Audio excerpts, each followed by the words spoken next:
বিসমিল্লাহির রহমানির রহিম।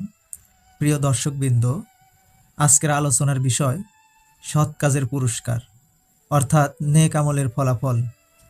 দুনিয়ার জীবন অল্প সময়ের, কিন্তু এই অল্প সময়েই মানুষ এমন কিছু কাজ করতে পারে যার পুরস্কার চলবে চিরকাল, জান্নাত পর্যন্ত। আল্লাহ তাআলা আমাদেরকে এমন অসংখ্য সুযোগ দিয়েছেন যেখানে ছোট্ট একটি সৎ কাজও বিশাল পুরস্কারে পরিণত হয়।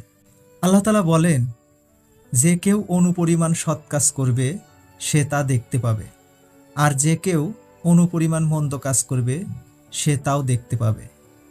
এই আয়াত আমাদের শেখায় কোনো কাজই ছোট নয়।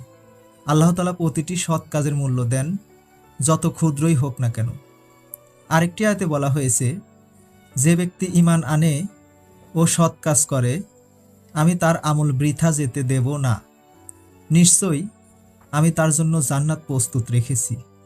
হাদিসের আলোকে রাসূল সাল্লাল্লাহু আলাইহি ওয়াসাল্লাম বলেছেন, তুমি কোনো ভালো কাজ তুচ্ছ মনে করো না, এমনকি ভাইয়ের মুখে হাসি ফোটানোও একটি সৎ কাজ।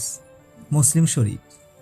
আরেকটি হাদিসে বলা হয়েছে, যে ব্যক্তি অন্যকে সৎ কাজের দিকে আহ্বান করে সে তার মতোই পুরস্কার পায়। তিরমিজি।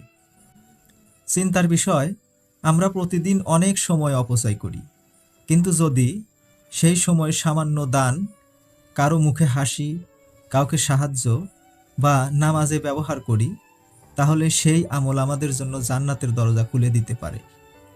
প্রিয় ভাই ও বোনেরা, সৎ কাজ শুধু নামাজ বা রোজায় সীমাবদ্ধ নয়। ভালো ব্যবহার, সততা, অন্যকে সাহায্য করা সবই সৎ কাজ।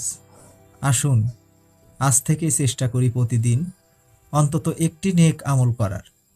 হয়তো সেই ছোট্ট কাজই আমাদের জান্নাতের কারণ হয়ে যাবে।